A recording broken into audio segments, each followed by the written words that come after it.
All right, folks, give me just a second. Sorry about that. Thank you, Brian.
Okay, let's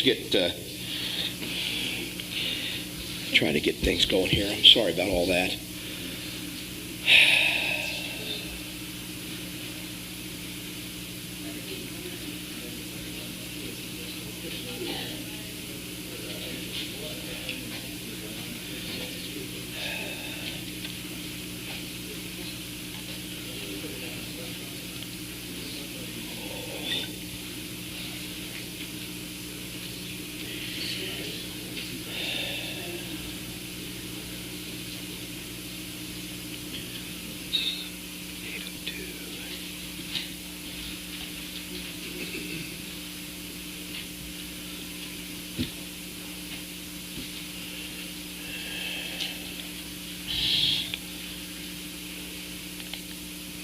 Okay, maybe we're all set. We appreciate your patience.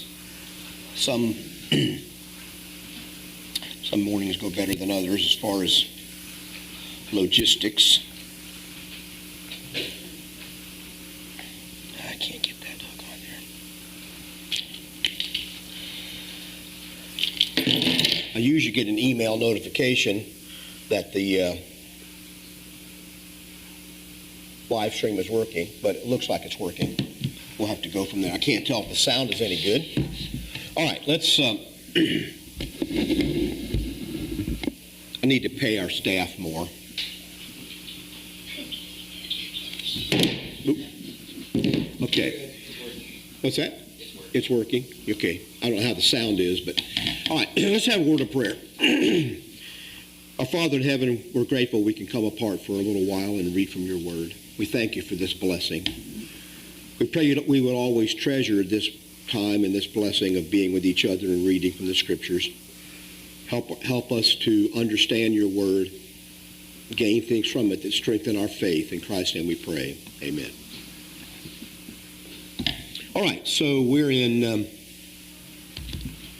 let me see if I can get to the right place here. That's not quite it. Hang on.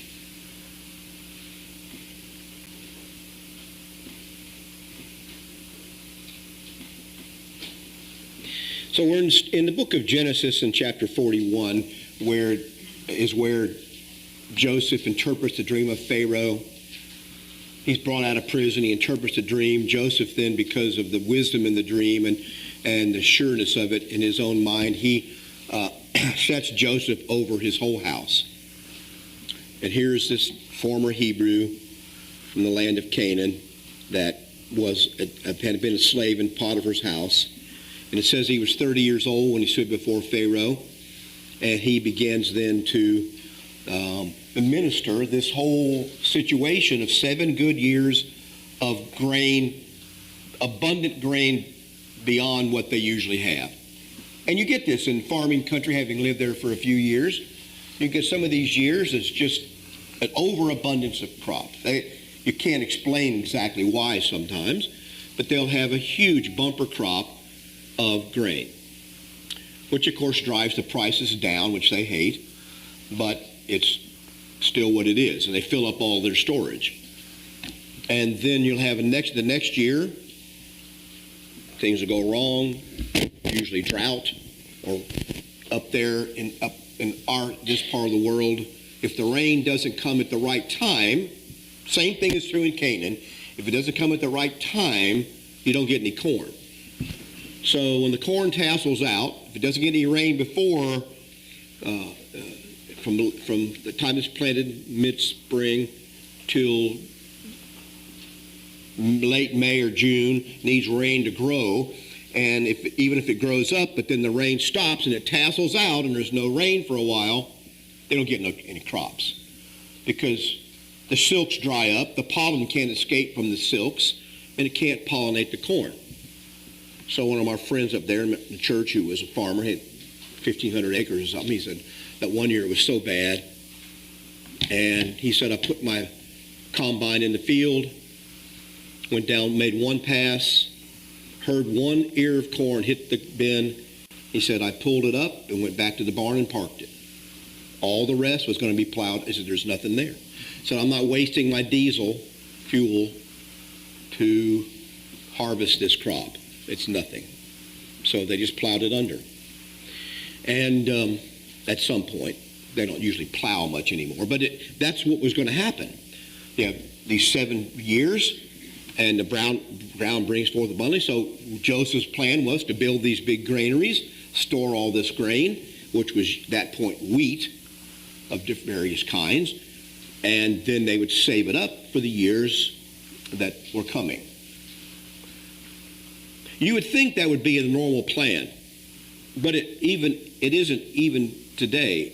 It is to some degree the plan, but that's not how it is. When it's abundant, it gets sold cheap, it gets used up, or the government pays you to plow it under because it's too much and you're going to drive the prices down. So we don't save up for the bad years very much. But bad years come. And so now, but they knew because of God's prophecy that 7 years was going to be bad. And here it says they had so much grain that they even stopped counting it. And we talked last week about his sons that were born to him, Ephraim and Manasseh. And I'm trying to get back to where I was here. So, the people cried out for grain. Yeah. I'm sorry, Stuart. Go ahead. I was looking down here and not up there. Obviously, when they saved 20% of the crop, the next year they saved 20% of the new crop because I don't believe the grain would have lasted 7 years. So all they were doing was out of each year that they gathered, they just added another 20%. By the end of the 7 years, they would have had 140%. What? I don't know how to do the percentages, but yeah. It did say the 20% for the first year. Yeah. I just don't think it would have lasted that long. You mean stored it that long? Yeah. They couldn't store it that long. Well, I don't know about wheat. I can't say that for sure, but they were storing up so much that by the time 7 years was up, they couldn't even calculate how much they had stored up. Cats and snakes were their two favorite animals because it kept the mice and the rats down. That's true. Obviously, they had a problem with the vermin coming in to eat. They had ways to stop that, but you're right. That's always true. As soon as they would cut the crops off the fields in Illinois, we lived in an old farmhouse, 100-year-old farmhouse. As soon as they would cut the crops off the field, a couple weeks later, our house would be overrun with mice. Oh, yeah, sure. We have mice everywhere in that house. They were trying to find some place to go. And if it turned cold, especially, you're overrun because there's so many mice where there's so much grain. And then, of course, they didn't have as many snakes as you'd think they'd have. But thankfully for my wife, they didn't have too many snakes. But still don't think I understand the point you're making, Stuart. I'm trying to think about the point you're making. Not sure I agree with it. Week they saved about 20% of the crop. Yes or no? And Well, now, if it's 10%, doesn't matter. It isn't what I said. I mean, you were trying to make a point of how much they had set back historically.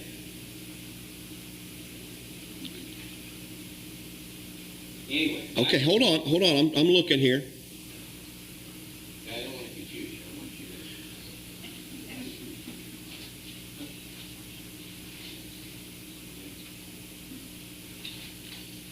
to. All right. Genesis 41, verse 33. Now therefore let Pharaoh select a discerning and wise man, set him over the land of Egypt. Let Pharaoh do this, and let him appoint officers over the land, collect 1/5 of the produce of the land. That's 20%. That's where I got the 20%. Okay. All right. So. In the plentiful years. And let him gather all the food of those good years that are coming, and store up the grain under the authority of Pharaoh, and let them keep food in the cities. So that I gathered from this, and I think it's a pretty common interpretation, I could be wrong, that they were saving 20% each year. So they had a huge amount of grain. At the beginning of the 7 bad years, they had 20% of the grain. Well, put it this way. All right. If you're used to getting 100 bushels of corn, let's just use something simple number. You're used to getting 100 bushels of corn every year. That's a normal crop. Some years more, some years less. And for 7 years, you get 200 bushels of corn, and you save 20% of that. See, I get the idea of the plentiful years is they weren't normal years. Those first 7 years were way above normal, so that they saved 20% of that year. By the time it was over, they had enough for 7 more years at 100 bushels an acre. 100, you see what I'm saying? Now, that's how I've always thought what was going on here. Now, I never considered the problem of, well, can they preserve it? I think they could preserve it. Did they have problems with, of course, you can always eat the mice, too. Well, our government wants us, and UN want us to eat crickets. We can certainly eat mice. They're a little meatier. Now, my point was, it's not within my understanding that the first year that they saved 20% of the crop, or a fifth, or as it was said, would last 7 years without rotting or without something happening to it. And that's not right. That's fine. Well, I don't know if it would last 7. I'm just telling you, that's what he told them to do, is every year for those 7, take 20% of what you get and put it aside so you got something to eat in the other 7 years. And it became so, they had such big crops those 7 years that became so much they could hardly store it. Now, I got the idea they couldn't store it because it was so plentiful, not because it was getting ruined. Oh, well. Maybe so. I hadn't thought about that, so, And by the way, I've seen videos, these people in these certain villages, they'll hang on a second, Chad, when the mice get a lot, they go out and beat on drums, do all thing, and they chase them all down and have big piles of rats, and they eat them all. Have a big feast. They used to do the same thing in Blvd with rabbits, with rabbits. The cane fields would be so full of rabbits, when they would burn them off, they'd stand at the end of the fields and catch those rabbits and have a big feast for weeks. Yes. I mean, you also have to keep in mind that this is a part of God's plan. That what? You have to keep in mind that this is a part of God's plan. This is what God wanted. So regardless if they are restored or not, it's going to be lasting for whatever. Yeah, that's a good point, Chad. I was going to say the same thing, that in this situation, God was directly working with this, giving them more on the 7 years, and they can, just like the manna stayed fresh all day, and on the Sabbath day it stayed fresh for 2 days. In this case, I think what you're saying is God can certainly protect that enough that they could get through this. They're going to. The point was, if this was really designed to cause the Egyptians to worship Jehovah. Now, whether they did or not, I don't know. That they would attribute this plan and how this worked to Joseph's God, because he's the one who directed this whole thing. And so, yeah, I don't think it'd be a matter. It's like people saying we're all going to get COVID from taking the Lord's Supper. I don't believe that. Maybe we will, because we all share the Lord's Supper. And so maybe we will, but are people going to, what's that? The people who don't take the Lord's Supper don't have to worry about it, right? But I'm just saying, no, you can't take the Lord's Supper because it'll spread a germ. You don't think God ever thought this thing through? We need to touch other stuff and we have little cakes. Oh, yeah, we're trying to improve on God's plan. Having little cakes. No, we had them, remember? Yeah, we used to have. COVID stuff, we had circles. Yeah, we used to have, it'd be fine with me if you go back. We just broke it off. It broke it off. Yeah, called breaking bread, strangely enough. They're getting COVID now, so we have to do it this way. My point is, we're not getting COVID from taking the Lord's Supper. No, we're not. You're not going to have a diabetic coma from taking the fruit of the vine. Maybe. Never heard of it. Could be. It's like God never thought of this stuff. We're going to figure it all out. But you're right. They would have to have a way to store it. Now, what the implication I read, and maybe I'm reading something that's not, I can't find it in here right now.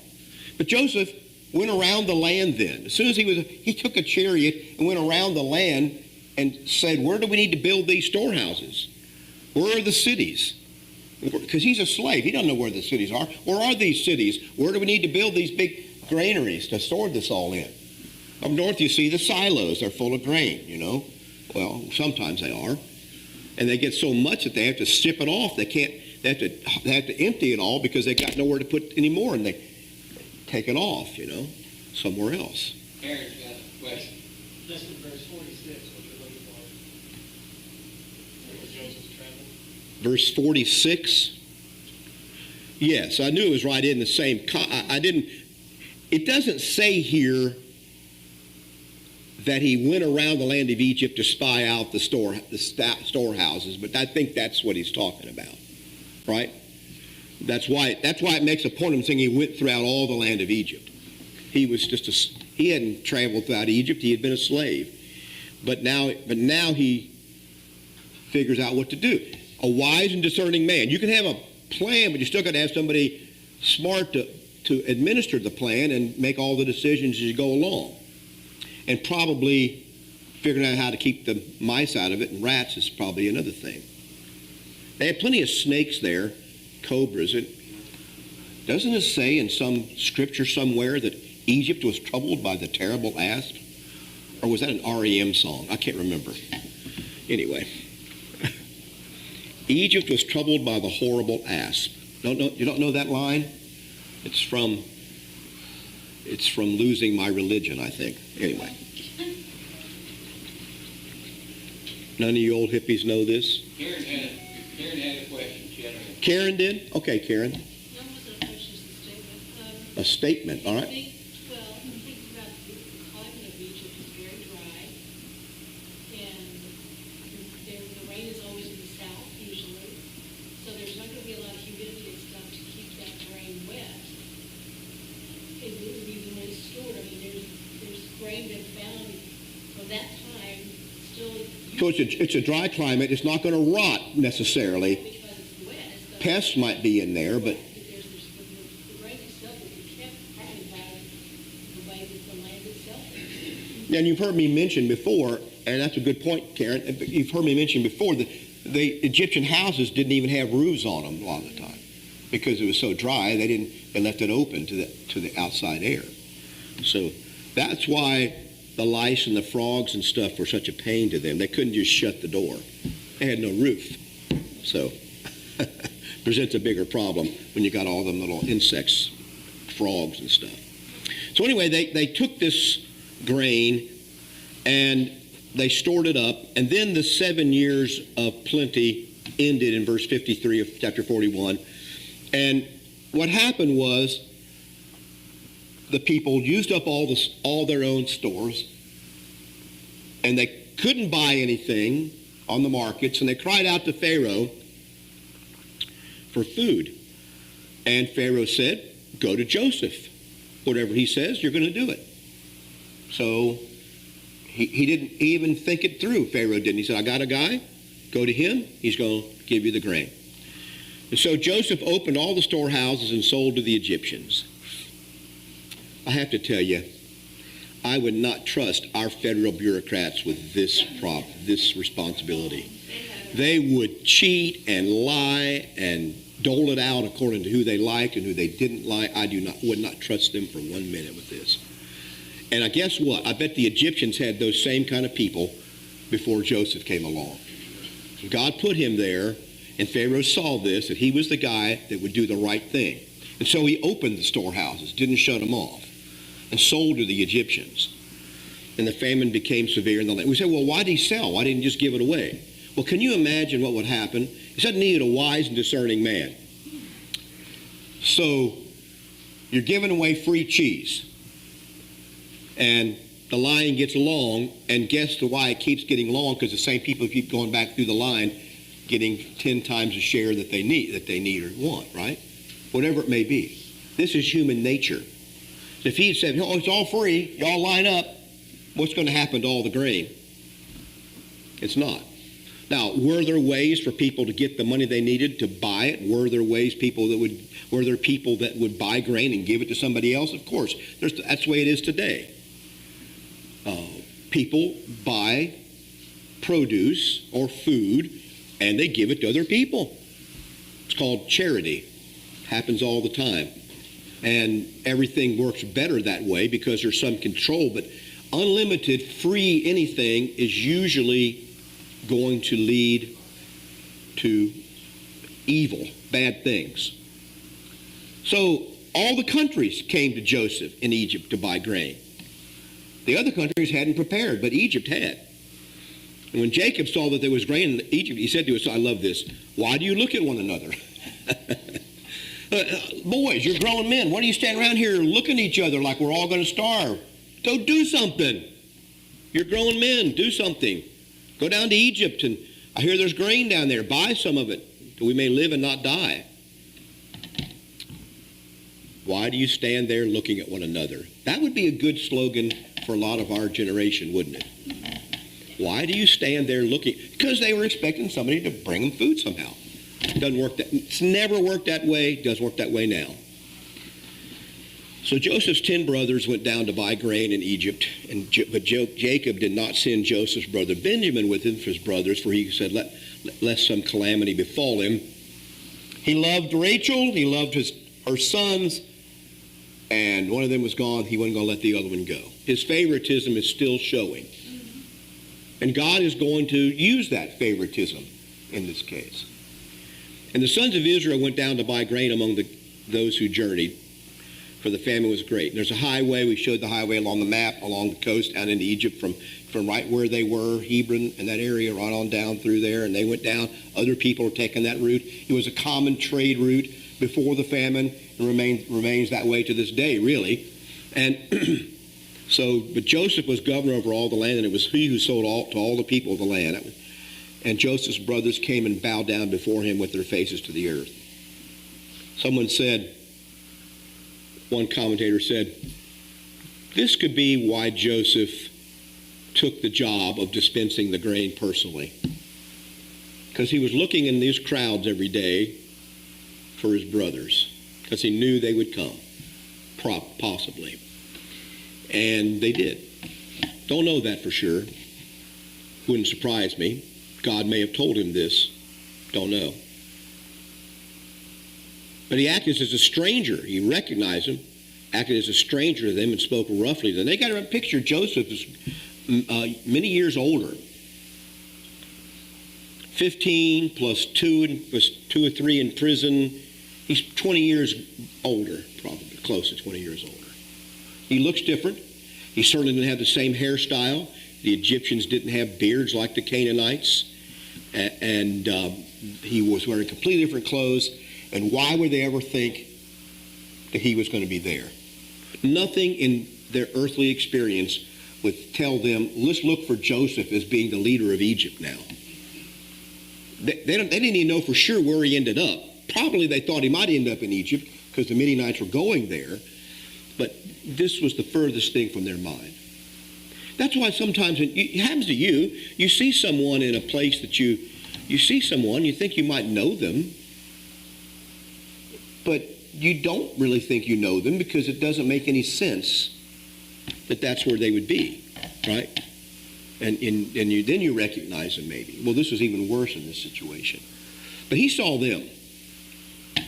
Where do you come from? And they said, from the land of Canaan to buy food.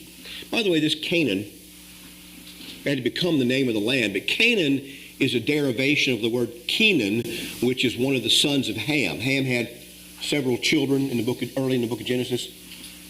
His fourth son was Kenan, Kenan, and he became the father of the Phoenicians and other people who settled that area. So that's where this land, the land of Canaan, were the land of the Canaanites, or the Canaanites. And we've come from there to buy fish. So Joseph recognized his brothers, but they did not recognize him. Then Joseph remembered the dreams which he had and dreamed about them. I wonder why. Guess what one reason they don't recognize him is, guess what they were probably doing? Bowing to the earth, okay, before this powerful Egyptian with his soldiers standing around. They were bowing to the earth, not even looking up too much. And they didn't recognize him, but he's looking at them. And so he remembers his dreams. Yeah, I remember him dreaming they were going to bow down to me. Here we go. You are spies. I wonder where he came up with this. You are spies. You have come to see the nakedness of the land. You come to see that the Egyptians, the great kingdom of Egypt, is now suffering because of this famine. You're spying out the land so you can send an army here. And they said to him, no, my lord, but your servants have come to buy food. We are all one man's sons. So they start spilling their guts. We're all one man's sons. We are honest men. Your servants are not spies. I remember I had to give testimony in a court case one time. And my wife and the lawyer, having talked to me several times, they kept telling me, oh, look, just shut up. Just answer the one-word answer to these questions. Don't just get up there and be yourself and start talking. Please just say one word or two at this trial. I'm like, no, trust me, it's fine. And they go, no, we mean it, Mike. Don't say anything you shouldn't be saying. And I didn't, because you don't, and the lawyer, and I knew this, but it never occurred to me that I would be the problem, that people say a lot of things that a lawyer can take anything you say and use it against you, if he's any good. If you get a lawyer sometime that you need a lawyer for some reason, and you perceive right away that he can't take anything anybody says and twist it around in some other way, get a new lawyer. That's my advice to you. You need someone who can twist everything around in your favor. That's why you hire these people. You don't hire them because they're preachers and good Christian men or women. You hire them so they can turn everything in your favor. Am I wrong about this? Our system is set up that way. If only people love the truth, they would improve things. But people don't love the truth. So they tell him out of nowhere, we're all one man's sons, and we're honest men. He's probably chuckling. We're honest men. Your servants are not spies. And they call themselves his servants. After hating him because he said, you'll bow down to me one day. Now they're calling themselves his servants as they bow down. But he said to them, no, but you have come to see the nakedness of the land. And they said to him, your servants are 12 brothers, the sons of one man, the land of Canaan. And in fact, the youngest is with our father today. See, they even add to it. And one is no more. Well, guess who that is? That's him. Yeah, I've heard about that one that's no more. I've heard about him. But Joseph said to them, it is as I spoke to you, saying you are spies. In this manner you shall be tested. Now, you got to picture Yul Brynner saying this stuff. Okay? Some of you are old enough to remember. You got to picture Yul Brynner saying this, right? That's what you're doing, Matt, isn't it? You're picturing Yul Brynner saying? Absolutely saying this. Anybody know what I'm talking about? Okay, some of you don't, but look it up sometime. In this manner you shall be tested. By the life of Pharaoh you shall not leave this place unless your youngest brother comes here. Send one of you and let him bring your brother, and you shall be kept in prison, that your words may be tested to see whether there is any truth in you, or else by the life of Pharaoh surely you are spies. So he put them all together in prison for 3 days. He put a wiretap in there so he could hear what they said, put them all together, listen to them. And then Joseph said to on the third day, here's the third day again. Isn't that funny how that pops up? Joseph said, on the third day, do this and live, for I fear God. Now that ought to have been a clue to them right there. This man says, I fear Jehovah, I fear God. If you are honest men, let one of your brothers be confined to your prison house, but you go and carry grain for the famine of your houses. and bring your youngest brother to me, and so your words will be verified, and you shall not die. And they did so. And then they said to one another, we are truly guilty concerning our brother, for we saw the anguish of his soul when he pleaded with us, and we would not hear. Therefore this distress has come upon us. So they thought God's paying them back. We heard him crying out for us to spare him, and we ignored it. Now this is happening to us. Is that right? Probably not the way that they thought, but I know the fact that they ignored it is why this was happening. If they had drug him back out of the pit, they wouldn't have had nobody in Egypt to help them. So, as he says at the end of the book, you meant it for evil, God meant it for good. And Reuben answered and said to them, did I not speak to you, saying, do not sin against the boy? And you would not listen. Therefore, behold, his blood is now required of us. They think they're going to die. But they did not know that Joseph understood them, for he spoke to them through an interpreter. So he's speaking Egyptian, and there's an interpreter there. He's not even talking to them directly. Maybe the interpreter sounded like Yul Brynner. I don't know. And he turned himself away to them and wept. Then he returned to them again, talked with them, and he took Simeon from them and bound him before their eyes. Then Joseph gave a command to fill their sacks with grain and to restore every man's money to his sack and give them provisions for the journey. And thus he did. So he didn't just turn them back with no food. He gave them all that they wanted. They bought some, took it back. He gave them their money back. Didn't tell them that, though. So they loaded their donkeys with grain and departed from there. And as one of them opened the sack to give his donkey feed at the encampment, he saw his money, and there it was in the mouth of his sack. And so he said to his brothers, my money has been restored, and there it is in my sack. And their hearts failed them, and they were afraid, saying to one another, what is this that God has done to us? Why'd they think that? Well, Pharaoh would think they stole it. Someone could make a charge against them that these Hebrews took the money. And they would go find them, and there it would be. And they thought they were going to get killed. And then they went to Jacob, their father, in the land of Canaan, and told him all that had happened to them, saying, the man who is the Lord of the land spoke roughly to us, took us for spies. But we said to him, we're honest men, we're not spies, we're 12 brothers, sons of one of our father. One is no more, the youngest is with his father, our father is his day. Then the man, the Lord of the country, said to us, by this I will know that you are honest men. Leave one of your brothers here with me. Take food for the famine of your household and be gone. And bring your younger brother to me, so I shall know that you are not spies, but that you are honest men. Then I will grant your brother to you, that you may trade in the land. And as they emptied their sacks, surprisingly each man's bundle of money was in his sack, and when they and their father saw the bundles of money, they were afraid.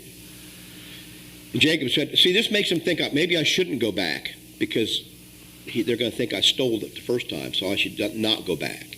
But I left my brother there. So they were really in a big pickle, trying to think of what they were going to do. All these things are against me. You have bereaved me. The father said to the brothers, you bereaved me. Joseph is no more. Simeon is no more. And you want to take Benjamin. All these things are against me.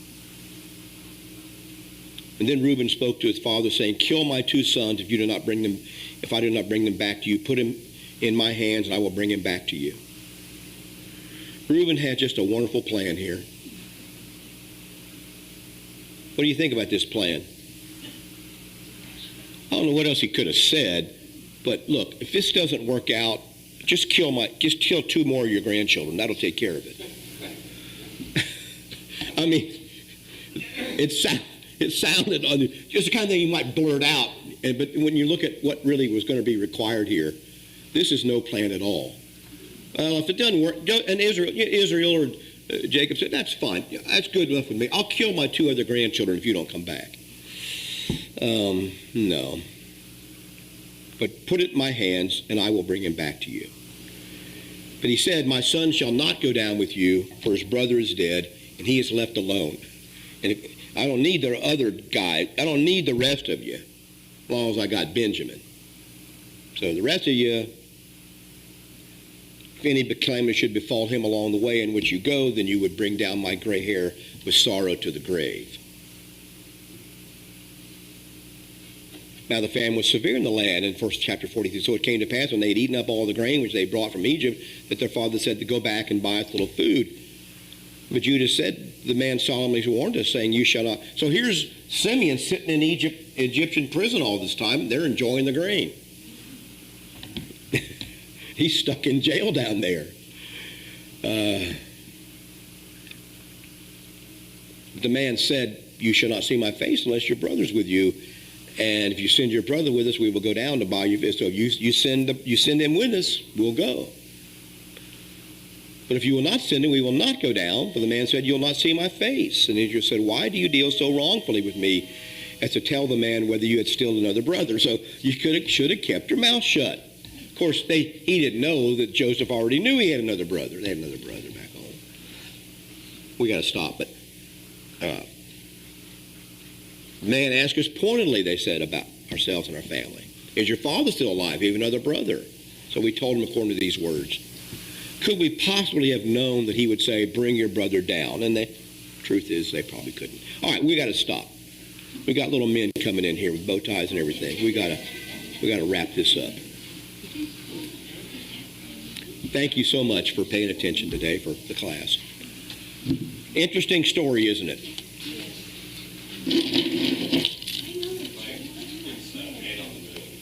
What's that? Man on the moon, not losing my religion. Man on the moon, yes, okay. I knew it was REM, but I didn't know. I missed the song. Man on the moon.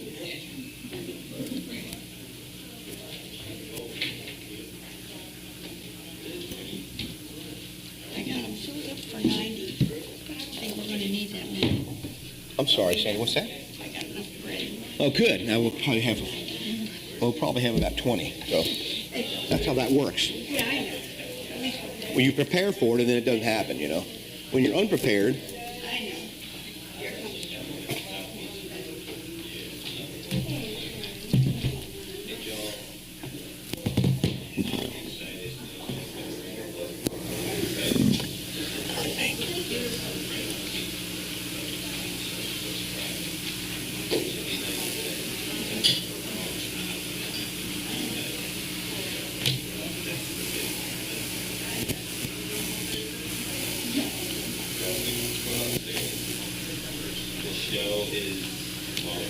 Thank you. You're welcome. In